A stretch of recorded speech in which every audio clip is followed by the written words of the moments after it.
The blood dripped from Katherine Emerson's split lip onto the dusty ground as she stumbled through the darkness, her heart pounding so loud she was certain it would give her away.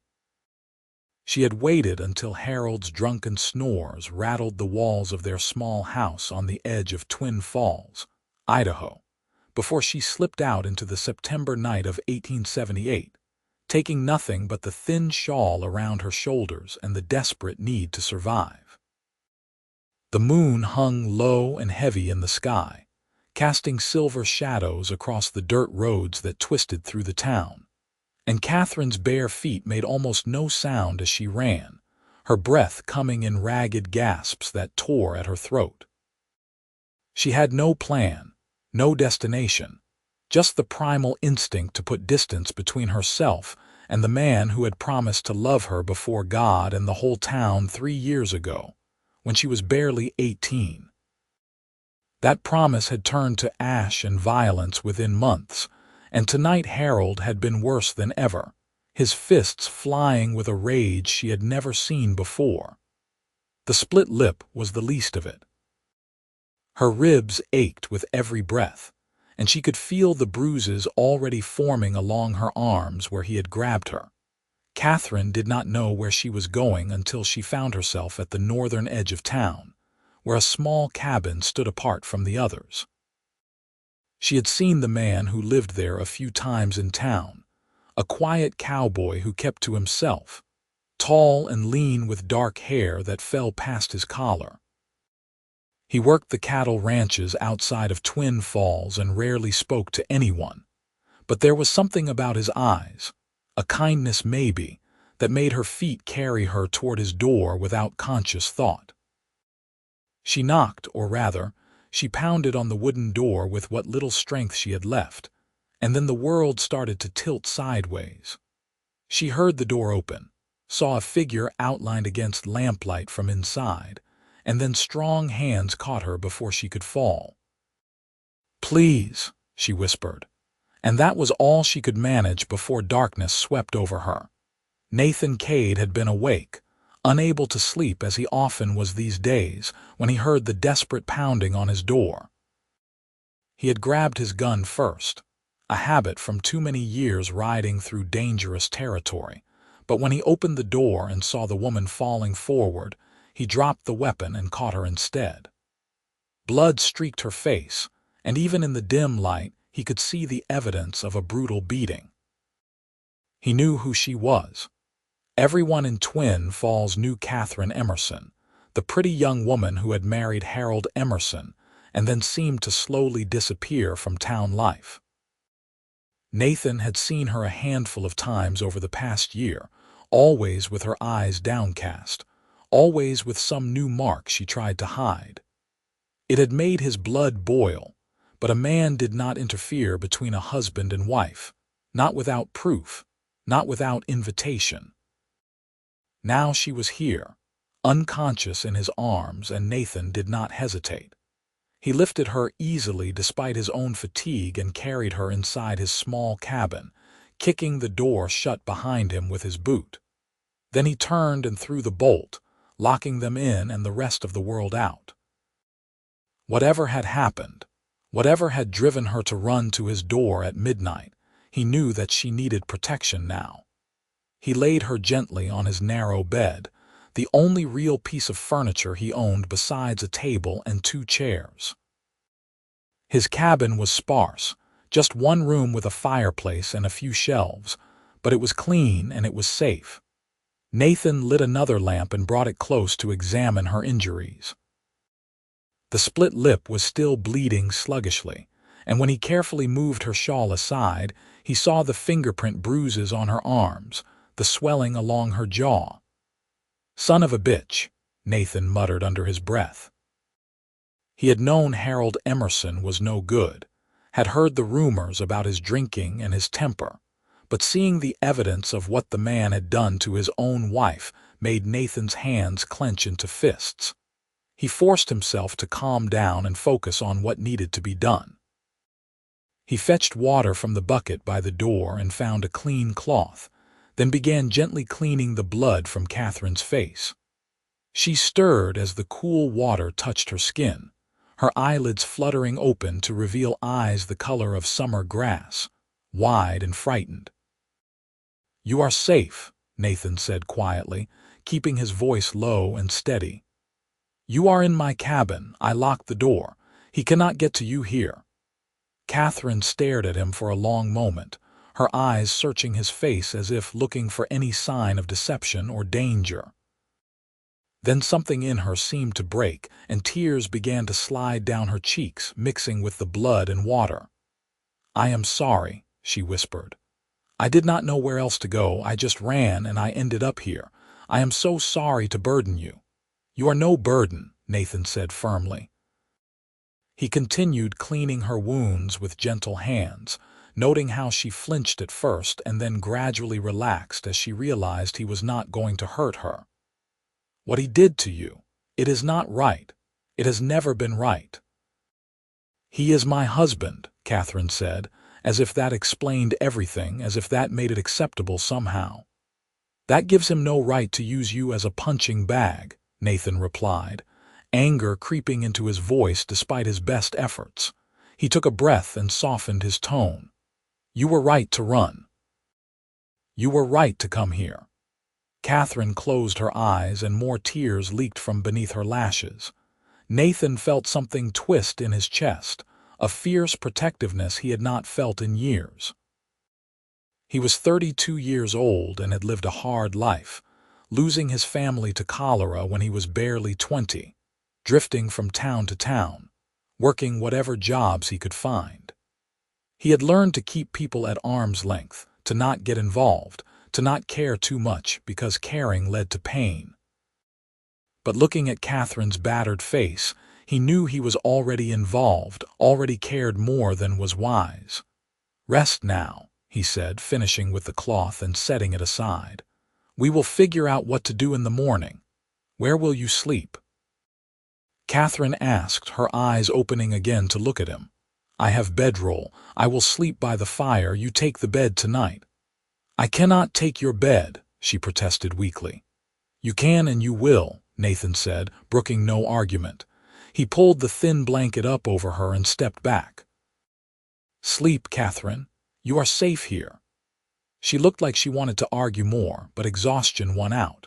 Her eyes closed again, and within minutes her breathing had evened out into the rhythm of sleep.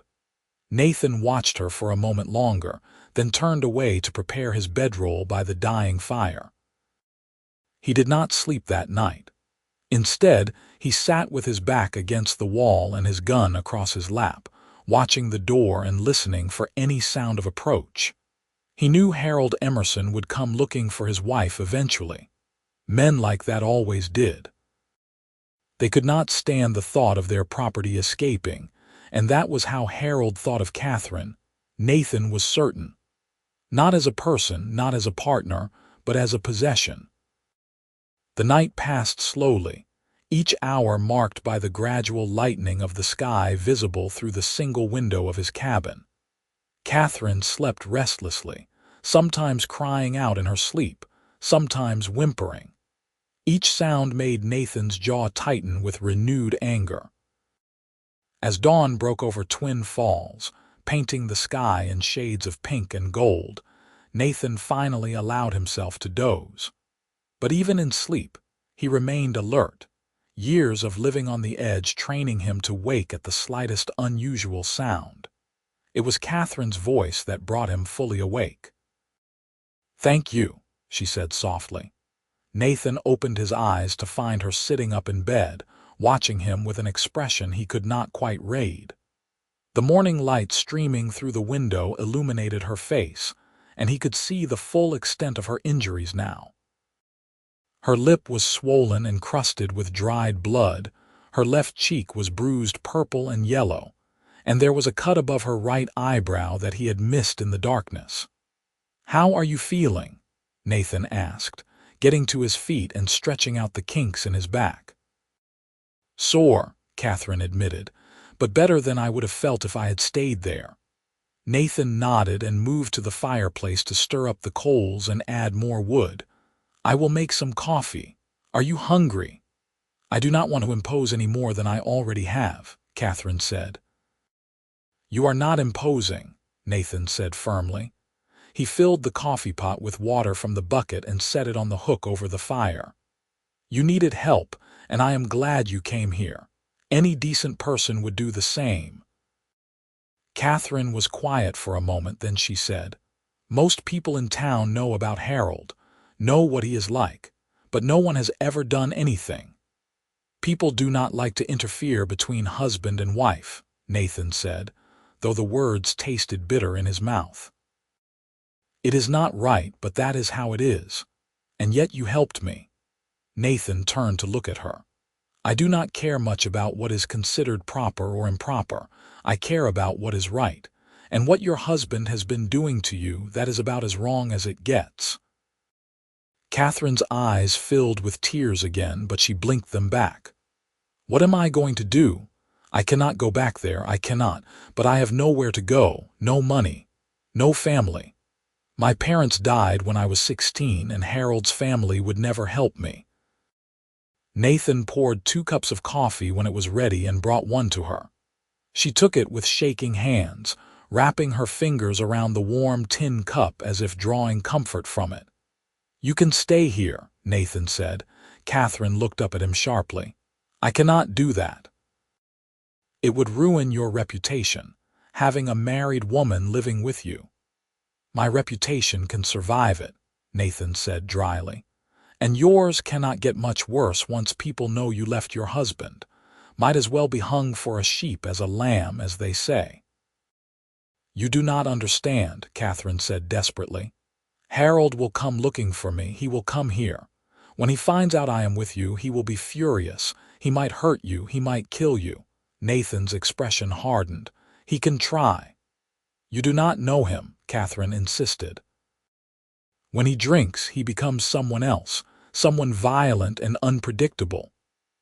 I have dealt with violent men before, Nathan said quietly. I can handle Harold Emerson. Katherine set down her coffee cup and pressed her hands to her face. This is wrong. I should not have come here. I should not have involved you in this mess. You have been nothing but kind to me, and all I have done is brought trouble to your door. Nathan crossed the small space between them in 2 strides and knelt down beside the bed, putting himself at her eye level. Listen to me, he said intently. You did nothing wrong. You are not responsible for your husband's actions. You are not responsible for his violence. You ran because you had to, because you feared for your life. There is no shame in that. There is no blame in that. Do you understand? Katherine stared at him, her green eyes swimming with tears. I do not know you, she whispered. Why are you being so kind to me? Because someone should have been kind to you a long time ago, Nathan said simply. Because no one deserves what he did to you, because it is the right thing to do. A tear slipped down Katherine's cheek, and without thinking, Nathan reached up and gently wiped it away with his thumb. The moment his skin touched hers, something passed between them, a current of recognition or connection that made them both freeze. Nathan pulled his hand back quickly and stood up, putting distance between them. You should eat something, he said, his voice rougher than he intended. I do not have much, but I have some bread and preserves. Katherine nodded mutely, and Nathan busied himself with preparing a simple breakfast. His mind was racing. He could not afford to feel anything for this woman beyond basic human compassion and a desire to protect her. She was married, even if her husband was a monster. She was vulnerable and traumatized. The last thing she needed was some cowboy developing feelings for her. And yet, he could not deny that something had stirred in his chest when he touched her, something he had not felt in a very long time. They ate in silence, the tension in the small cabin thick enough to cut with a knife.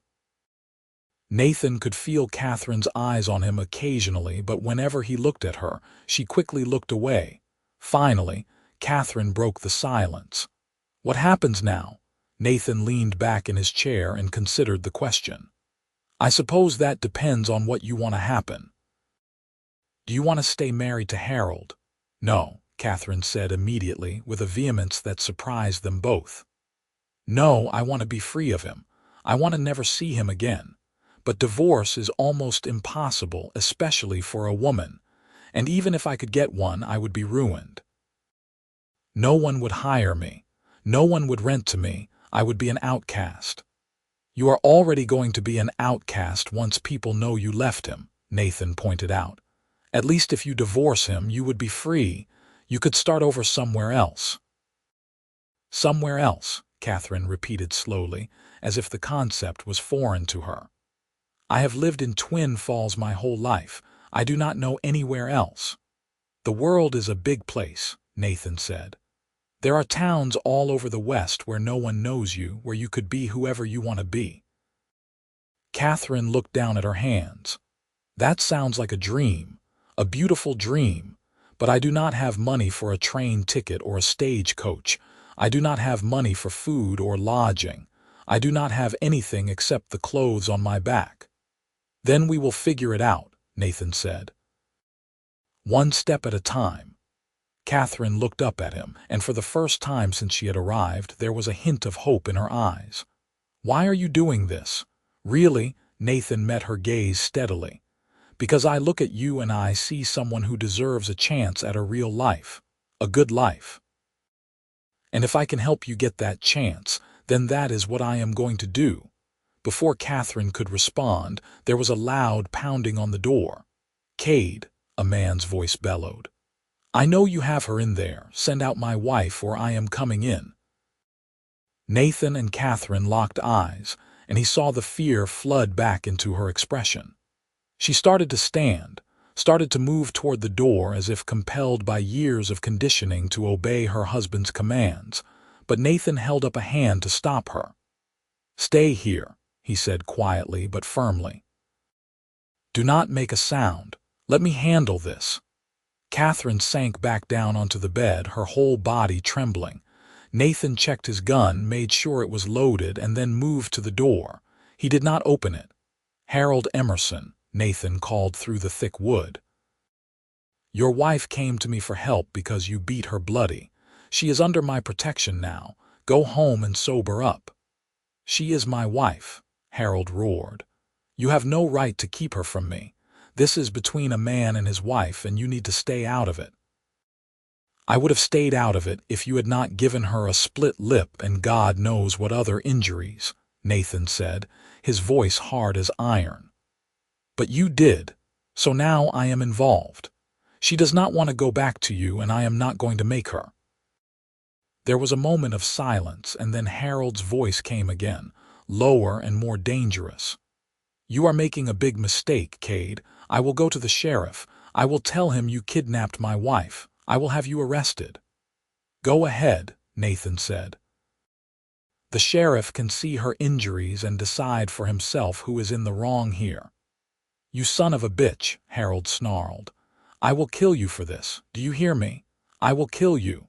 You are welcome to try, Nathan said coldly.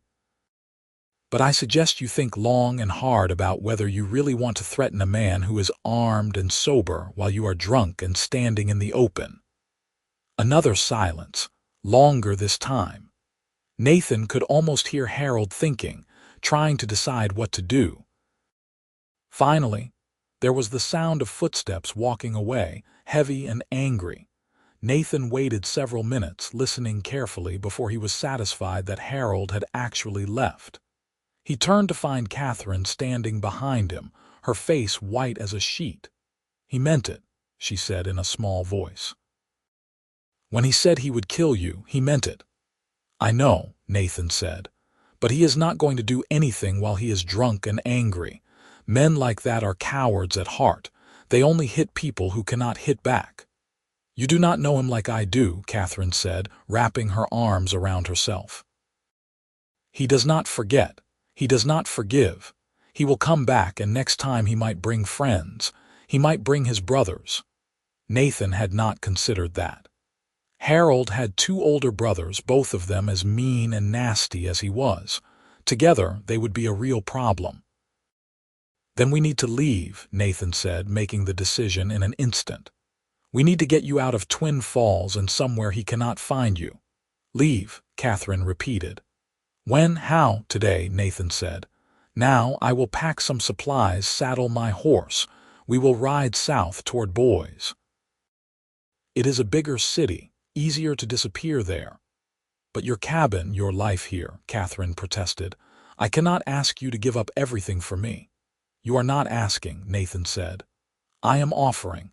And honestly, I have been thinking about moving on anyway. Twin Falls never felt like home. It was not entirely true, but it was not entirely false either. Nathan had always been a drifter at heart, never staying in one place too long. This was just one more move in a long series of moves. Katherine looked torn, caught between hope and guilt. If I go with you, people will talk. They will assume things about us. They will assume things anyway, Nathan pointed out. Might as well give them something real to talk about. Besides, once we get to Boise, no one will know us. We can say we are siblings if you want, or cousins, whatever makes you comfortable. Katherine bit her lip, then winced as the motion pulled at her split lip. Are you certain about this? Once we leave, there is no going back. I am certain, Nathan said, and he realized he meant it. In the span of a single night and morning, this woman had become important to him in a way he could not fully explain. Maybe it was just his protective instincts kicking in. Maybe it was something more. Either way, he knew he could not let her face Harold Emerson alone. Then I will come with you, Katherine said, her voice stronger now. And I will find a way to repay you someday. I swear it. Nathan shook his head. No repayment necessary. Just promise me you will never let anyone treat you that way again.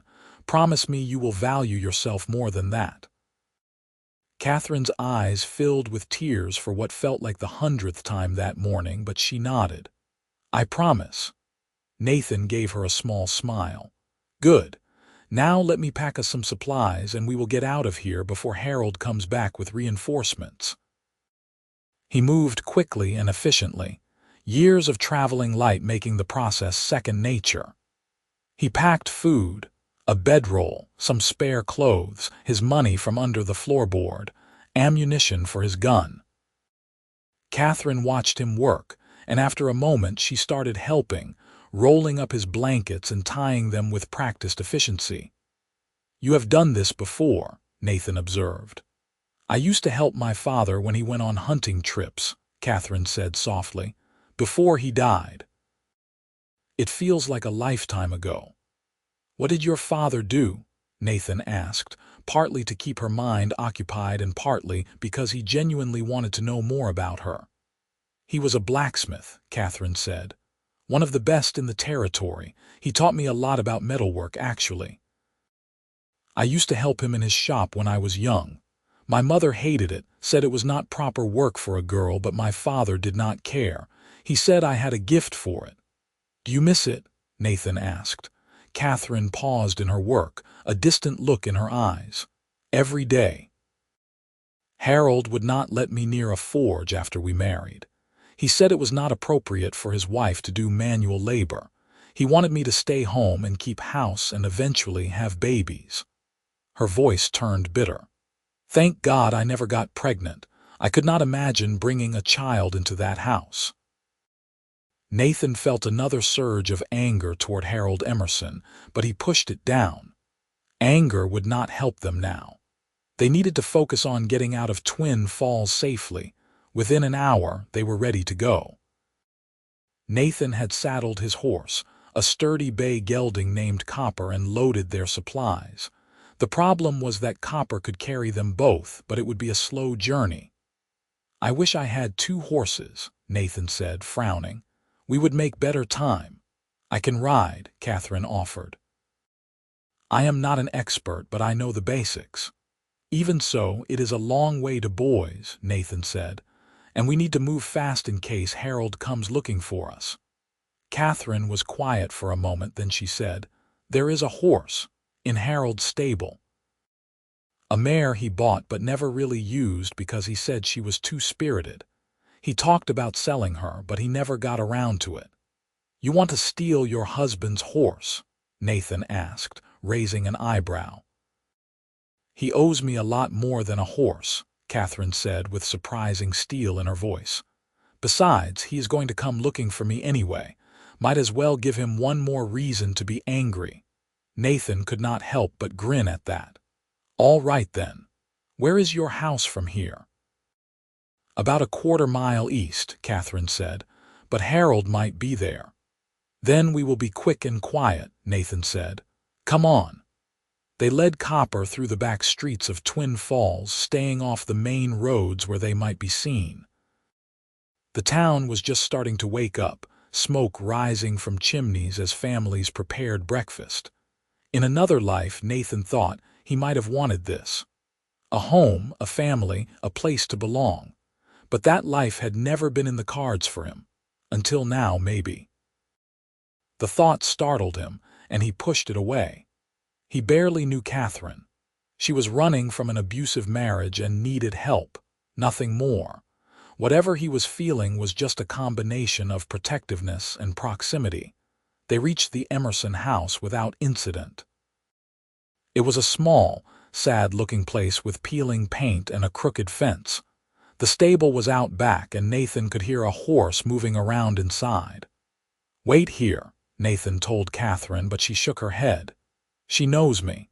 She will come to me easier than to a stranger. Nathan wanted to argue, but he could see the determination in Katherine's eyes. Fine, but if we see any sign of Harold, we run. Understood, Katherine nodded, and together they slipped into the stable. The mare was a pretty chestnut with a white blaze down her face. She whinnied softly when she saw Katherine and came to the stall door to nuzzle her hand. Hello, Rosie, Katherine murmured, stroking the horse's nose. Want to go on an adventure? It took only a few minutes to saddle Rosie with the tack hanging on the wall. Nathan kept watch at the door, his hand on his gun, but there was no sign of movement from the house. Either Harold was passed out or he was gone, hopefully to the sheriff to make a fool of himself. They led Rosie out of the stable and were almost back to the road when a voice rang out behind them. Katherine, Katherine froze, and Nathan turned to see a woman standing on the porch of the house next door. She was older, maybe 50, with gray hair and a worn apron. Mrs. Blackwell, Katherine said quietly. The woman's eyes traveled from Katherine's battered face to Nathan to the two horses. Understanding dawned in her expression. You are leaving. It was not a question. Katherine nodded. I have to. Mrs. Blackwell came down off her porch and approached them, moving slowly as if not to spook them. When she reached Katherine, she pulled the younger woman into a brief, fierce hug. I am sorry, Mrs. Blackwell whispered. I heard what he did to you. We all heard. I am sorry we never did anything to help. Katherine hugged her back, and Nathan could see fresh tears on her cheeks. It is all right. It is not all right, Mrs. Blackwell said firmly. She pulled back and looked at Nathan. You take care of her. She deserves better than what she got here. I will, Nathan promised. Mrs. Blackwell nodded, satisfied, and then pressed something into Katherine's hand. It is not much, but it might help. Katherine looked down to see a small cloth bag, and when she peeked inside, Nathan saw the glint of coins. I cannot take this, Katherine protested, but Mrs. Blackwell closed Katherine's fingers around the bag. Yes, you can. My husband and I have been saving it for years, but we do not need it. We have everything we need right here. You take it and use it to start over somewhere new. Katherine was crying openly now, but she managed to choke out a thank you. Mrs. Blackwell hugged her one more time, then stepped back. Go now, before anyone else sees you, and be happy, Katherine. You deserve happiness. They did not wait around after that.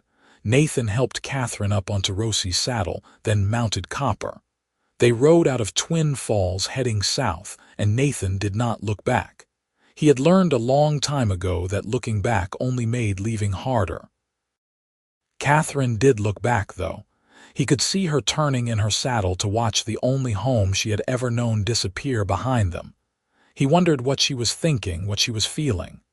Relief, fear, grief, probably all of it at once. The September sun climbed higher in the sky as they rode, warming the cool morning air. The landscape around Twin Falls was beautiful in its own stark way, all rolling hills and scrubland with the mountains rising in the distance. Nathan set a steady pace, fast enough to put distance between them and the town, but not so fast that it would tire the horses. After an hour of riding in silence, Katherine spoke. "Do you think he will follow us?" "Honestly, I do not know," Nathan said. "Men like Harold are unpredictable. He might decide you are not worth the trouble, or he might become obsessed with getting you back. Either way, we will be ready." Katherine nodded and fell silent again. Nathan could tell she was exhausted, the adrenaline that had been keeping her going finally wearing off. Her shoulders slumped and she swayed slightly in the saddle. "We will stop soon to rest," Nathan said. "There is a creek a few miles ahead with some trees for shade." "I am fine," Katherine said, but her voice said otherwise. "You are not fine, and that is all right," Nathan said gently. "You have been through hell. You need rest." They reached the creek just before noon, and Nathan helped Katherine down from Rosie. Her legs nearly buckled when her feet hit the ground, and he had to steady her with his hands on her arms. "Sorry," she mumbled. "I am not usually this weak." "You are not weak," Nathan said firmly. "You are hurt and exhausted. There is a difference." He helped her over to a spot in the shade and spread out a blanket for her to sit on. Then he saw to the horses, letting them drink from the creek and loosening their saddles so they could rest comfortably. When he returned to Katherine, he found her sitting with her knees drawn up to her chest, staring at the water. There was something about her expression that made his chest ache. She looked lost, like a boat cut loose from its mooring and drifting in open water. Nathan sat down beside her and pulled out the food he had packed. "You should eat something." Katherine took the bread he offered but just held it, not eating. "I keep thinking I am going to wake up and this will all have been a dream, that I will be back in that house with Harold." "This is not a dream," Nathan said. "You got out, you are free now." "Am I, though?" Katherine asked softly. "I am still married to him in the eyes of God and the law. I am still his property." "You are not property," Nathan said sharply. "You are a person. You are Katherine, not Harold's wife." "Just Katherine." She turned to look at him, and something in her expression shifted.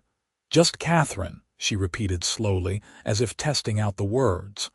"I do not think I have been just Katherine since I was 18 years old." "Well, you are now," Nathan said. "And you can be whoever you want to be from here on out. You can go wherever you want, do whatever you want. The whole world is open to you." Katherine's lips quirked in a tiny, sad smile. "That is a terrifying thought." "Freedom usually is at first," Nathan said, "but you get used to it. And once you do, you will never want to go back." They sat in companionable silence for a while, eating their simple lunch and listening to the burble of the creek. Nathan found himself studying Katherine out of the corner of his eye. Despite the bruises and swelling, she was beautiful. Not in the delicate, fragile way of the women in fancy paintings, but in a real, earthy way. She had strength in the set of her jaw, in the straightness of her spine, even when she was obviously hurting. "Tell me about you," Katherine said suddenly. "I realized I know almost nothing about the man I ran away with in the middle of the night." Nathan was not used to talking about himself, but something about Katherine made him want to open up. "Not much to tell. I am 32. I have been drifting from place to place since I was 20. I work cattle mostly, sometimes as a ranch hand, sometimes helping with drives. I have been in Twin Falls for about 6 months." "What made you start drifting?" Katherine asked. Nathan was quiet for a moment, debating how much to share. "My family died," he finally said. Cholera epidemic back in Missouri. My parents, my two younger sisters. I was the only one who survived. After that, I did not see much point in staying in one place. Everywhere I looked reminded me of them. Catherine's hand found his, her fingers curling around his palm. I am so sorry, Nathan. That must have been terrible. The touch was innocent, meant to comfort, but it sent a jolt through Nathan's system. He looked down at their joined hands, at the contrast between his calloused, work-roughened skin and her smaller, more delicate fingers. "It was a long time ago," he said, his voice rough. "I am all right now." "Are you?" Katherine asked softly. "Because running from place to place, never settling down, never letting anyone get close to you, that does not sound like being all right. That sounds like surviving, not living." Nathan looked at her sharply, surprised by her insight. "You do not pull your punches, do you?" "I spent 3 years walking on eggshells, terrified of saying or doing the wrong thing," Katherine said. "I am done with that. If I am going to be just Katherine from now on, then I am going to say what I think." Despite the seriousness of the conversation, Nathan felt a smile tug at his lips. "I think I like just Katherine." Katherine smiled back, a real smile this time, and for a moment the bruises and cuts did not matter. She was radiant. They lingered by the creek for another hour, letting the horses rest and regain their strength. Nathan used the time to teach Katherine how to check Rosie's hooves for stones and how to tell if the saddle was properly adjusted. She learned quickly, her hands confident despite her obvious exhaustion. "You are a natural," Nathan observed as she finished checking Rosie's girth. "I told you, I used to help my father," Katherine said. "I have always been better with my hands than with things like cooking or sewing. My mother despaired of me." "There is nothing wrong with being good with your hands," Nathan said. "Honest work is honest work, whether it is done by a man or a woman." Katherine gave him a look that was part gratitude, part wonder. "You really believe that, do not you, that women can do the same work as men?" "I believe people should do whatever they are good at and whatever makes them happy," Nathan said with a shrug. "Gender does not have much to do with it." "You are an unusual man, Nathan Kade," Katherine said softly. "I will take that as a compliment," Nathan replied. They mounted up and continued south. The afternoon stretched long and hot, the sun beating down on them from a cloudless sky. Nathan kept them off the main roads when possible, choosing instead to follow game trails and creek beds. It made the journey longer, but it also made them harder to track if Harold did decide to come after them. As the sun began to sink toward the horizon, painting the sky in shades of orange and pink, Nathan started looking for a place to make camp for the night. He found a good spot in a small copse of trees near another creek, sheltered from view and with water for the horses. Katherine helped him set up camp, working alongside him to gather firewood and spread out their bedrolls. She moved stiffly, her injuries making every motion painful, but she did not complain. "You should rest," Nathan said when he caught her wincing as she bent to arrange the blankets. "I can handle the rest." "I want to help," Katherine said stubbornly. "I am not some delicate flower who needs to be coddled." "I never said you were," Nathan replied. "But you are hurt, and there is no shame in admitting that. Let me take care of things tonight. Tomorrow you can do your share." Katherine looked like she wanted to argue, but eventually she nodded and sank down onto one of the bedrolls. Nathan finished setting up camp, then made a small fire and prepared a simple dinner of beans and salt pork. It was not fancy, but it was hot and filling. They ate as the darkness fell around them, the fire crackling and popping in the quiet. The stars came out one by one, bright and clear in the absence of town lights. Nathan remembered nights like this from his childhood, sleeping out under the stars with his father and sisters. The memory hurt, but it was a good hurt, the kind that reminded him he had once had a family that loved him. "What are you thinking about?" Katherine asked, breaking the comfortable silence. "My family," Nathan admitted. "My father used to take us camping sometimes. We would sleep under the stars and he would tell us stories about the constellations." "That sounds nice," Katherine said wistfully. "My father was always too busy with work for things like that. I think he would have liked to, but there was always another horseshoe to make, another plow to fix." "Do you miss him?" Nathan asked. "Every day," Katherine said. "He would be so disappointed if he could see what my life became. He never liked Harold, you know. He told me not to marry him. But I was 18 and thought I knew better. I thought Harold was handsome and charming, and I thought I loved him." "You cannot blame yourself for not seeing what he would become," Nathan said. "Men like Harold are good at hiding their true nature until it is too late." "I suppose," Katherine said, but she did not sound convinced. "Still, I wish I had listened to my father. He was right about so many things." They fell silent again, each lost in their own thoughts. Nathan found himself watching Katherine across the fire, studying the way the flames cast dancing shadows across her face. Despite everything she had been through, there was a resilience to her that he admired. She had every right to be broken, to be bitter and angry at the world. Instead, she was here, trying to help set up camp, trying to move forward. "Nathan," Katherine's voice was soft, almost hesitant. "Yes. Thank you for everything. For taking me in, for protecting me, for giving up your home to help me. I know I said it before, but I do not think you understand how much it means to me." Nathan felt his chest tighten. "You do not have to thank me." "I do, though," Katherine insisted. "You did not have to help me. You could have turned me away when I showed up at your door. You could have sent me back to Harold. But you did not. You put yourself in danger for a woman you barely know. That is not something I am going to forget." Nathan did not know what to say to that, so he just nodded. The gratitude in Katherine's eyes made him uncomfortable, not because he did not want it, but because it stirred something in him that he was not ready to name.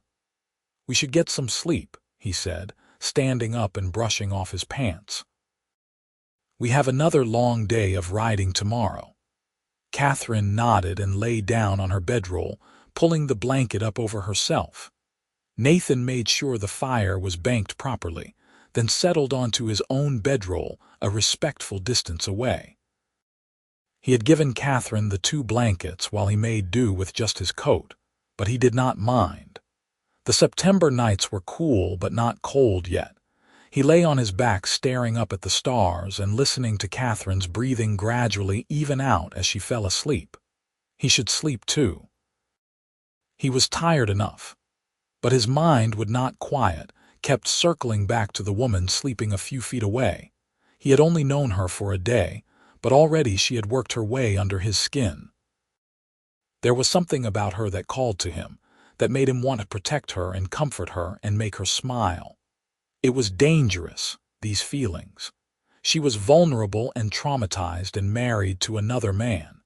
The last thing she needed was Nathan developing romantic feelings for her. But it might already be too late for that. Nathan woke at dawn to find Katherine already up, sitting by the remnants of the fire and staring into the ashes. She looked pale and drawn, and there were dark circles under her eyes. "Could not sleep?" Nathan asked, sitting up and stretching. Katherine shook her head. "I kept having nightmares. Every time I closed my eyes, I was back in that house with Harold." Nathan's heart ached for her. "It will get better. The nightmares will fade with time and distance." "I hope so," Katherine said, but she sounded doubtful. They broke camp quickly and got back on the road, riding south toward Boise. The landscape gradually changed as they traveled, the scrubland giving way to more forested areas. They passed other travelers occasionally, farmers in wagons heading to market, a couple of prospectors with their mules, but no one paid them much attention. By midday, they reached a small settlement called Mountain Home. It was barely more than a crossroads with a general store, a saloon, and a few houses, but it was a place to stop and rest the horses. "We should get some more supplies," Nathan said as they dismounted in front of the general store. "And maybe some salve for your injuries." Katherine nodded, following him into the store. The proprietor, a middle-aged man with a bushy beard, looked up from behind the counter, and his eyes widened when he saw Katherine's battered face. "Rough trip?" he asked, trying to sound casual but failing. "Rough husband," Katherine said bluntly before Nathan could come up with a polite lie. "I am leaving him." The proprietor blinked, taken aback by her frankness. Then he nodded slowly. "Good for you, madam. Too many women stay in bad situations because they think they do not have a choice." "Glad to see you have more sense than that." Katherine looked surprised by his response, and Nathan could see some of the tension leave her shoulders. They bought supplies, including a small jar of salve that the proprietor said his wife made for cuts and bruises. "Works wonders," he assured them. "My boy is always scraping himself up, and this fixes him right up." As they were leaving, the proprietor called after them, "If you are heading to Boys, be careful. There has been some trouble on the roads lately, bandits hitting travelers." "Thank you for the warning," Nathan said, his hand automatically going to his gun to make sure it was still secure in its holster. They rode on, and Nathan made sure to stay alert. The last thing they needed was to run into bandits on top of everything else. But the afternoon passed without incident, and by evening they were within a day's ride of Boys. They made camp again, this time in a sheltered spot off the main road. While Nathan tended to the horses, Katherine pulled out the jar of salve the proprietor had given them. "Will you help me?" she asked, holding up the jar. "I cannot reach some of the bruises on my back." Nathan hesitated. It felt intimate, too intimate, but he could see the pain in her eyes and he could not refuse. "All right." Katherine turned her back to him and carefully lifted the back of her dress up to expose the bruises there. Nathan sucked in a breath. The entire expanse of her back was mottled with purple and yellow bruises in the distinct shape of fists and boots. "Jesus, Katherine," he breathed. "He did all this." "It is not as bad as it looks," Katherine said, but her voice trembled. "It is worse than it looks," Nathan said grimly. He dipped his fingers into the salve and began very gently applying it to the worst of the bruises.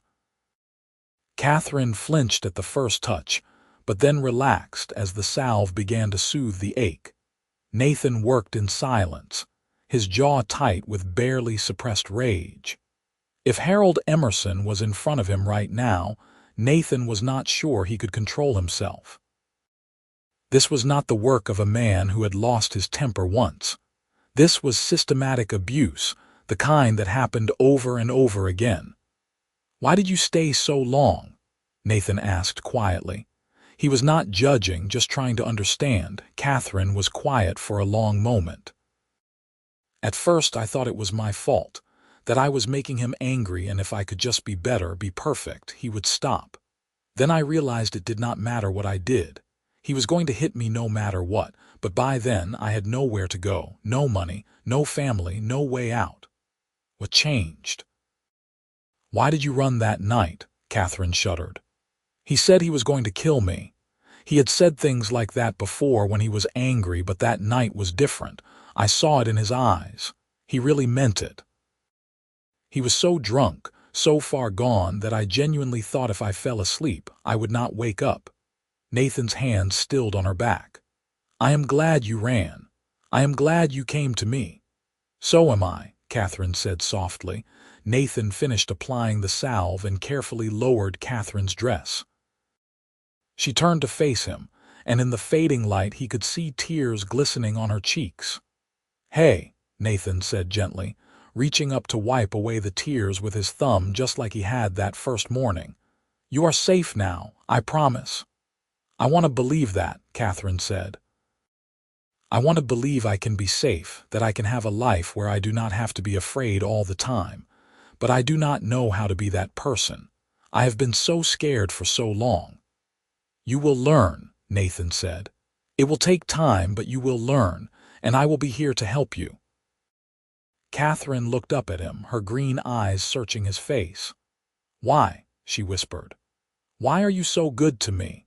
Nathan cupped her face gently in his hands, careful not to press too hard on the bruises. Because you deserve goodness. Because when I look at you, I see someone brave and strong and beautiful, and I want to help you see that too. The moment stretched between them, charged with something Nathan could not name. Katherine's eyes were wide, her lips slightly parted, and Nathan found himself leaning in almost without meaning to. He caught himself at the last second and pulled back, dropping his hands and stepping away. Sorry, he said roughly. That was inappropriate. You are still married and you are vulnerable, and I should not have. Nathan, Katherine said, but he shook his head. We should eat and get some sleep. Long day tomorrow. Katherine looked like she wanted to say more, but she let it go. They ate dinner in awkward silence, and when they lay down for the night, Nathan made sure to put even more distance between their bedrolls than usual. He lay awake long into the night, cursing himself for nearly kissing her. What had he been thinking? She was running from an abusive husband. The last thing she needed was another man trying to claim her, to possess her. She needed space and time to heal, not some cowboy falling for her after 2 days, but he was falling for her. There was no point in denying it any longer. Everything about Katherine drew him in. Her strength, her vulnerability, her determination to keep going even when everything was stacked against her. The way she spoke her mind now that she was free of Harold's control. The way she smiled when she thought no one was watching. Nathan had thought he was done with feeling this way about anyone. After his family died, he had closed himself off, convinced that caring about people only led to loss and pain. It had been easier to drift, to never form attachments, to keep everyone at arm's length. But Katherine had somehow broken through those defenses in less than 48 hours, and Nathan did not know what to do about it. They reached Boise the next afternoon. The city was bigger than Twin Falls, a real city with brick buildings, a proper main street, multiple hotels and saloons. There were people everywhere going about their business, and Nathan felt Katherine relax a bit beside him as they rode down the main street. There are so many people, she said, sounding awed. I have never seen so many people in one place. Boise is a good-sized city, Nathan said. Lots of people come through here on their way to other places.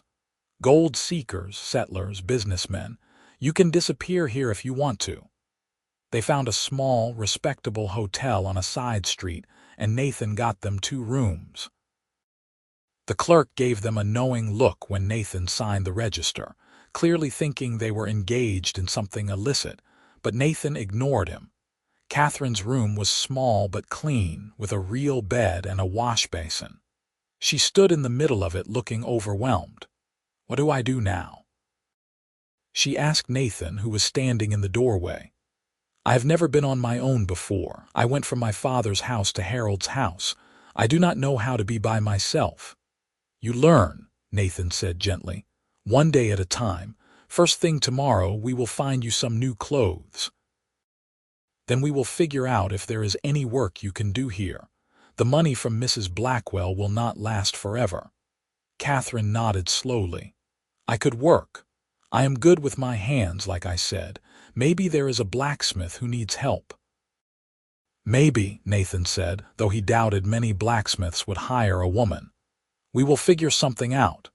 He started to leave, but Katherine's voice stopped him. Nathan, will you stay in Boise, or are you going to keep drifting? Nathan turned back to look at her. It was the question he had been asking himself all day. The smart thing would be to help Katherine get settled and then move on, to put distance between them before his feelings got any deeper. but the thought of leaving her made his chest ache. "I will stay for a while," he said, "until I am sure you are settled and safe." Catherine's face lit up with relief and something else, something that looked almost like joy. "Good. I would miss you if you left." Nathan did not trust himself to respond to that, so he just nodded and left, closing the door gently behind him. He went to his own room and sat on the edge of the bed, his head in his hands. He was in trouble. Deep, serious trouble. Because somewhere between opening his door to a battered woman in the middle of the night and riding with her to Boys, he had fallen completely and hopelessly in love with Katherine Emerson. The next morning, Nathan took Katherine shopping for new clothes. She had been wearing the same dress for 3 days now, and it was stained with blood and dirt. The shop clerk, a kind older woman, took one look at Katherine's bruised face and immediately understood the situation. "Running from a bad man?" she asked quietly while showing them dresses. Katherine nodded. "My husband." "Good for you," the woman said firmly. "My sister stayed with her no-good husband until he drank himself to death. I always wished she had your courage." She pulled out a simple but pretty blue dress. "This would look lovely on you, and it is practical for work if you need it." They bought the blue dress and a few other necessities, and Katherine changed in the back room of the shop. When she emerged, Nathan felt his breath catch. The blue brought out the color of her eyes, and even with the bruises still visible on her face, she was beautiful. "How do I look?" Katherine asked, smoothing down the skirt self-consciously. "Beautiful," Nathan said before he could stop himself.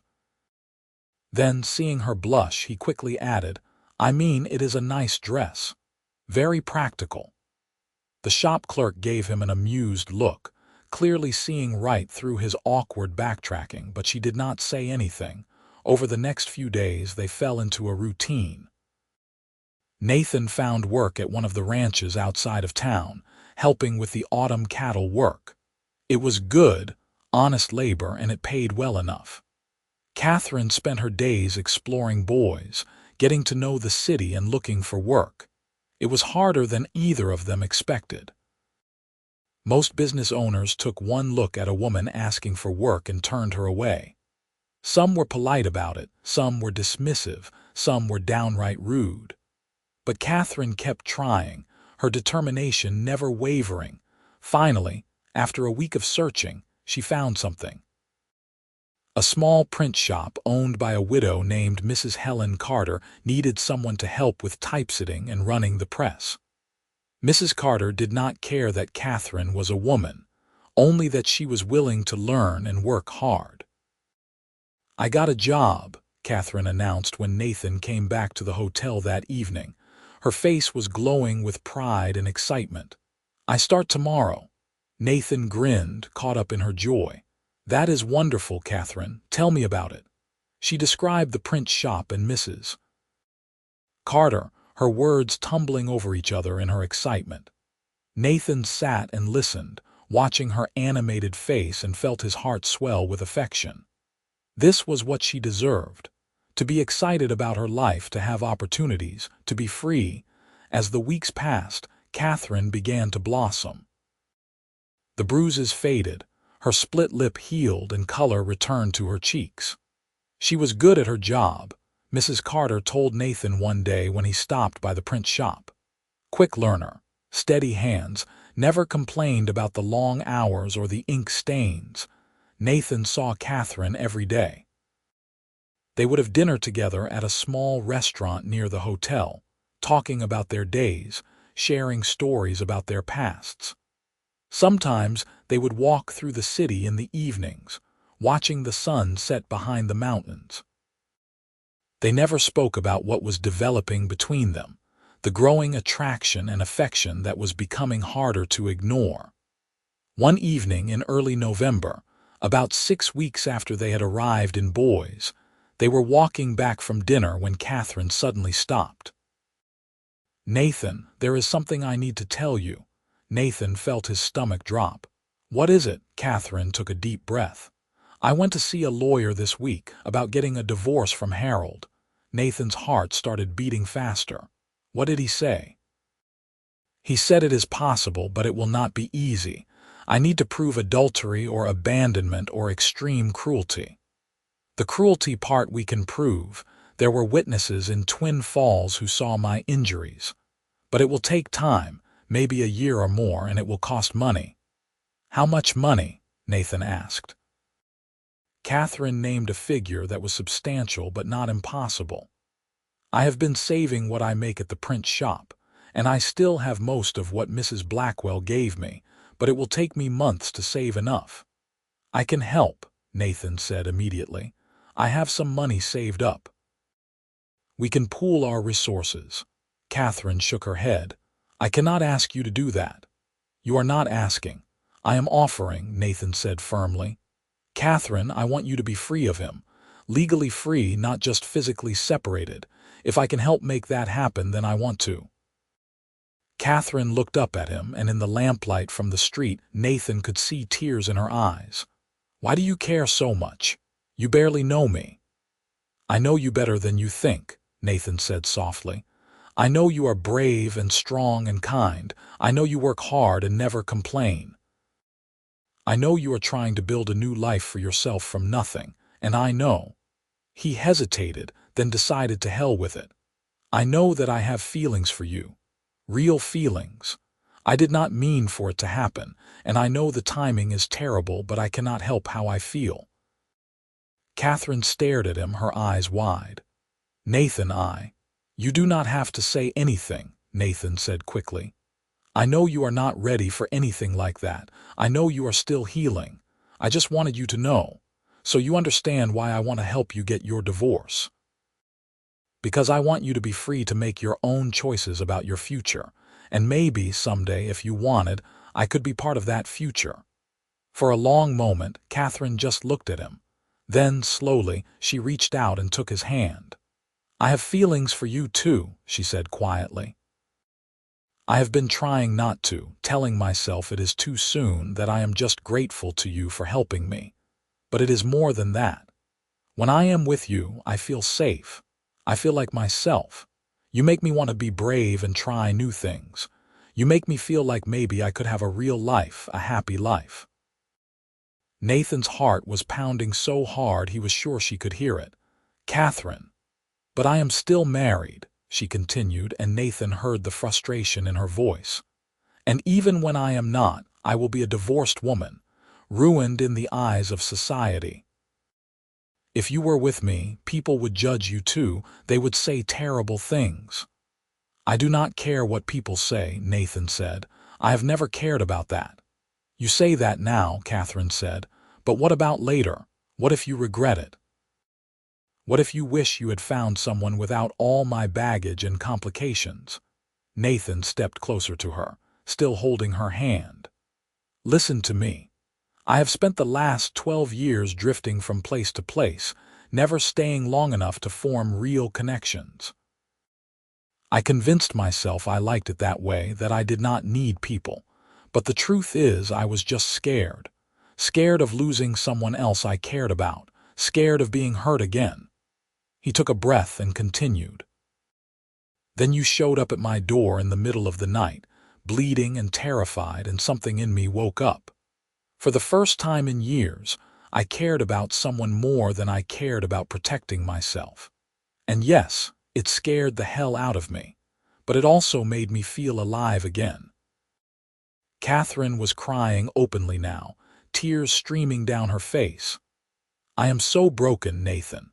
Harold broke something in me. I have nightmares almost every night. Sometimes loud noises make me flinch. Sometimes I catch myself watching doors, waiting for him to come through them. How can you want someone like that? You are not broken, Nathan said fiercely. You are healing. There is a difference, and I want you exactly as you are, nightmares and fears and all, because that is part of who you are now, part of your story. And I want to be part of your story too, if you will let me. Katherine let out a sound that was half laugh, half sob. You are either the bravest man I have ever met or the most foolish. Maybe both, Nathan said with a small smile. Katherine laughed through her tears, and then, standing there on the street in boys in the lamplight, she rose up on her toes and kissed him. It was soft and gentle and tentative, nothing like the passionate kisses Nathan had shared with women in the past. But it meant more than any of those ever had. This was Katherine choosing him, choosing to trust him with her heart despite everything she had been through. When they pulled apart, Nathan rested his forehead against hers. "We will take this slow as you need. There is no rush." "Thank you," Katherine whispered, "for understanding, for being patient with me." "Always," Nathan promised. They walked back to the hotel hand in hand, and for the first time since his family died, Nathan felt like he was home. The winter months passed slowly but peacefully.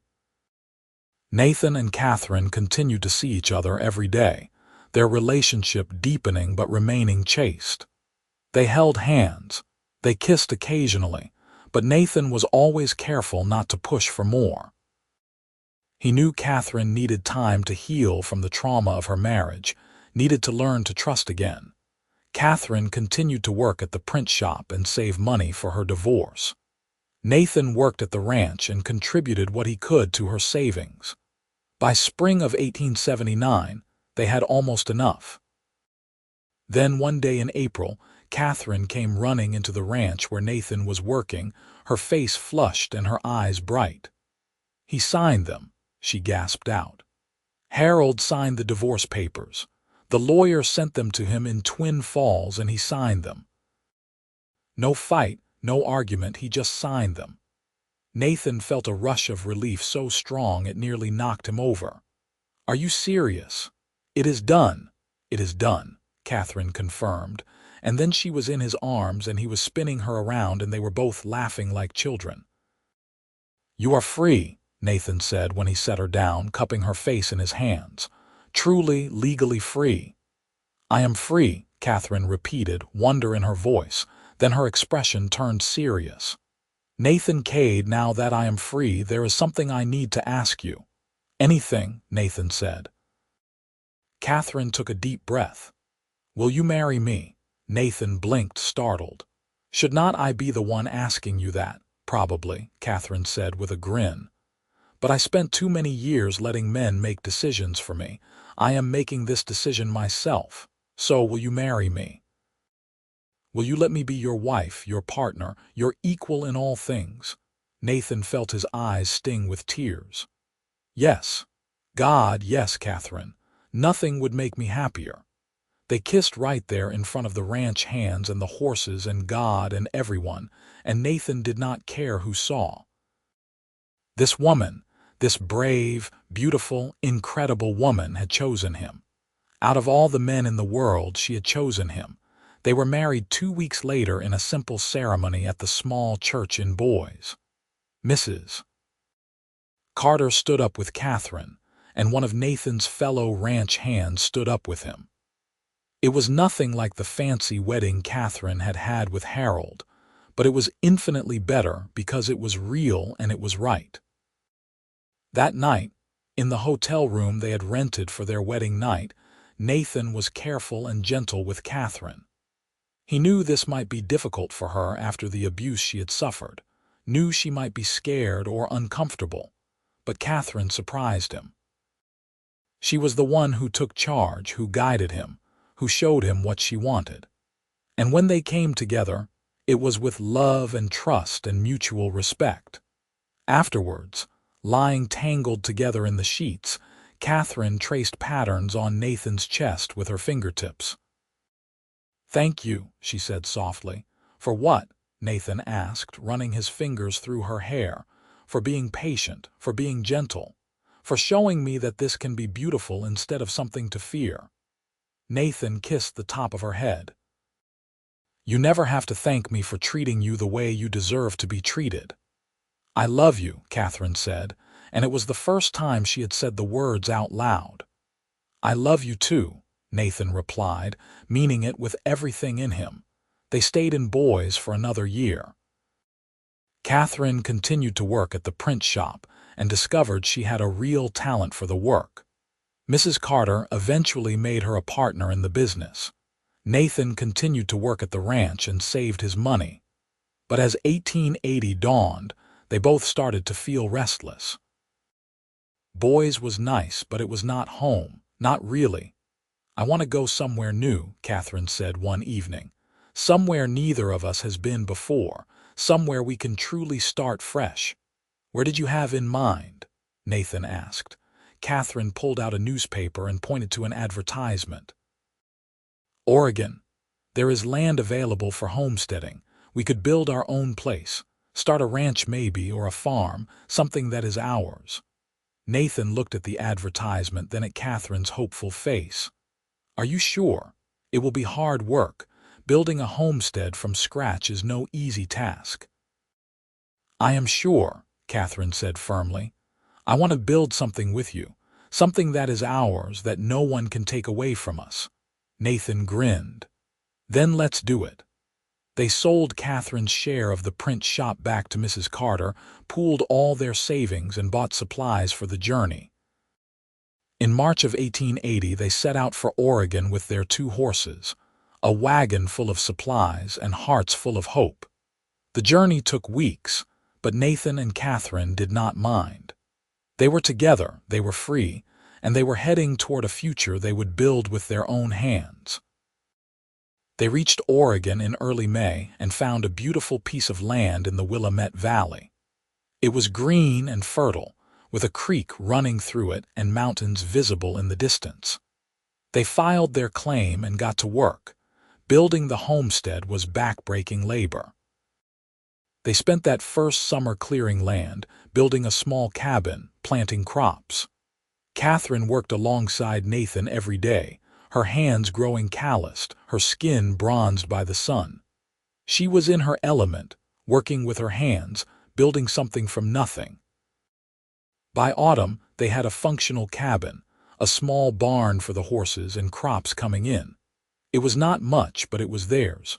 One evening in October, as they sat on the porch of their cabin watching the sunset, Katherine rested her hand on her stomach. "Nathan, I need to tell you something." Nathan looked at her, noting the strange expression on her face. "What is it? Are you all right?" "I am pregnant," Katherine said softly. "About 3 months along, I think." Nathan felt like the world had tilted. "Pregnant, are you sure?" Katherine nodded. "I am sure. Are you happy about it?" "I know we did not plan for this so soon." Nathan pulled her into his arms, holding her tight. "I am thrilled, terrified but thrilled." Katherine laughed, and he could hear the relief in it. "I am terrified too. After everything with Harold, I had convinced myself I would never have children. But now, with you, I want this. I want our child." "Our child," Nathan repeated, wonder in his voice. He placed his hand over hers on her stomach. "We are going to be parents." The winter months were hard, but they managed. Nathan hunted and trapped to supplement their supplies, and Katherine kept the cabin warm and comfortable despite her growing belly. They spent the long evenings talking about the future, about what they would name the baby, about how they would raise their child to be strong and kind. In early April of 1881, Katherine went into labor. Nathan rode like hell to fetch the nearest midwife, a kind woman named Sarah who lived on a neighboring homestead. The labor was long and difficult, and Nathan spent the entire time pacing outside the cabin, terrified that something would go wrong. But finally, just as dawn was breaking, he heard the sound of a baby crying. Sarah emerged from the cabin with a smile on her face. "You have a daughter," she said. "A healthy baby girl, and your wife is fine, tired but fine." Nathan rushed into the cabin to find Katherine propped up in bed, exhausted but radiant, holding a tiny bundle wrapped in blankets. He approached slowly, almost reverently, and looked down at his daughter's face. She was perfect, tiny and red-faced and perfect. "Her name is Rose," Katherine said softly. "After my mother and after the horse that carried me to freedom." "Rose Kade," Nathan said, testing out the name. It is perfect. He sat down on the edge of the bed and put his arm around Katherine, the three of them forming a small, perfect circle. This was his family. His wife, his daughter, his home. Everything he had thought he lost forever when his first family died. The years that followed were good ones. Hard, but good. Nathan and Katherine worked their land, building their homestead into a thriving small ranch. Rose grew into a bright, curious child with her mother's green eyes and her father's dark hair. In 1883, they had a son they named Daniel. In 1885, another daughter they named Emma. The cabin grew as the family grew, with Nathan adding rooms as they needed them. Katherine never forgot where she came from, never forgot the darkness she had escaped. Sometimes she still had nightmares, still flinched at unexpected loud noises. But Nathan was always there to comfort her, to remind her that she was safe, that she was loved. They built a good life together in Oregon. They made friends with their neighbors, became part of the community. Katherine started a small blacksmith shop on their property, finally able to use the skills her father had taught her. Word spread about the female blacksmith who could do work as good as any man, and soon she had a steady stream of customers. Nathan continued to work the land and raise cattle. He taught his children to ride, to work hard, to treat everyone with respect. He made sure Rose and Emma knew they could do anything they set their minds to, that being female did not limit them. He taught Daniel to be gentle and kind, that real strength came from protecting those weaker than yourself, not from using your strength to dominate. One evening in the summer of 1890, Nathan and Katherine sat on their porch watching their three children play in the yard. Rose was 16 now, beautiful and strong-willed like her mother. Daniel was 7, thoughtful and gentle. Emma was 5, a whirlwind of energy and mischief. "Can you believe it has been 12 years since we came here?" Katherine asked, leaning against Nathan's shoulder. "Some days it feels like yesterday," Nathan said, wrapping his arm around her. "Other days it feels like a lifetime ago." "I never thanked you properly," Katherine said. "For what?" Nathan asked, though he thought he knew. "For saving my life, for giving me a chance at a real life, for loving me even when I was broken and scared." Nathan turned to look at her. "You saved yourself, Katherine. You were the one who ran. You were the one who chose freedom over fear. You were the one who rebuilt your life from nothing. I just helped a little." "You did more than help a little," Katherine said. "You showed me what real love looks like. You showed me that I could trust someone, that not all men are like Harold. You gave me this life, this beautiful life." "We built this life together," Nathan corrected gently. "Everything we have, we made together. You and me, partners in all things." Katherine smiled and kissed him, slow and sweet. After 12 years of marriage, Nathan still felt that spark every time her lips touched his. "I love you," Katherine said, "more than I could ever put into words." "I love you too," Nathan replied, "more than anything in this world." They sat together as the sun set, watching their children play, surrounded by the life they had built together. Nathan thought about that night 12 years ago when a desperate woman had pounded on his door at midnight. He thought about how he had bolted the door behind her, locking out her violent husband and the rest of the world. That one decision, that one moment of choosing to help someone in need, had led to everything good in his life now. His wife, his children, his home. All of it stemmed from that single choice to open his door and offer protection. As the stars came out one by one, just like they had on so many nights over the years, Nathan pulled Katherine closer and thanked whatever force in the universe had brought her to his door that night. She had fled her husband with a split lip at midnight, and he had opened his door and bolted it behind her. And in doing so, they had both found something they had been searching for without knowing it. They had found home. They had found love. They had found each other. The years continued to pass peacefully. Rose grew up and married a kind young man from a neighboring ranch, giving Nathan and Katherine their first grandchild in 1893. Daniel became a teacher, using his gentle nature and patient spirit to educate children in the growing town nearby. Emma, true to her spirited nature, became a veterinarian, one of the few women in the profession. Nathan and Katherine grew old together, their hair turning gray, their hands growing more weathered, but their love never dimming. They sat on their porch every evening, holding hands and watching the sunset, just as they had done for decades. On a warm evening in June of 1910, Katherine rested her head on Nathan's shoulder and said, "I think we did all right, do not you think?"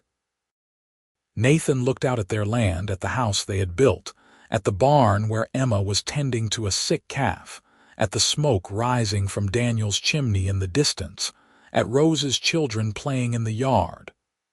"We did better than all right," Nathan said. "We built something beautiful." "Thank you," Katherine said softly, "for that night 32 years ago. Thank you for opening your door. Thank you for bolting it behind me. Thank you for protecting me when I had nowhere else to go." Nathan turned to kiss her forehead, feeling the weight of 3 decades of love and partnership and shared life. "Thank you for choosing my door to knock on. Thank you for trusting me. Thank you for building this life with me." Katherine smiled, that same smile that had first captured his heart all those years ago. "I would do it all again. Every moment, every hardship, every joy, all of it just to end up here with you." "So would I," Nathan said, meaning it with every fiber of his being. They sat together as the sun dipped below the horizon, painting the Oregon sky in shades of gold and crimson. 3 generations of the family they had built together surrounded them, living their own lives, pursuing their own dreams, but always coming home to the land Nathan and Katherine had claimed and worked and loved. It had started with fear and violence and desperation, that midnight knock on a stranger's door, but it had become something beautiful. A love story that spanned decades, a family that would continue for generations. A legacy of strength and resilience, and the transformative power of choosing kindness even when the world seemed dark. Katherine had fled her husband with a split lip at midnight. Nathan had opened his door and bolted it behind her. And in that moment, both of their lives had changed forever, setting them on a path that led to more happiness than either of them had ever imagined possible. They had found each other in the darkness, and together they had built a life full of light.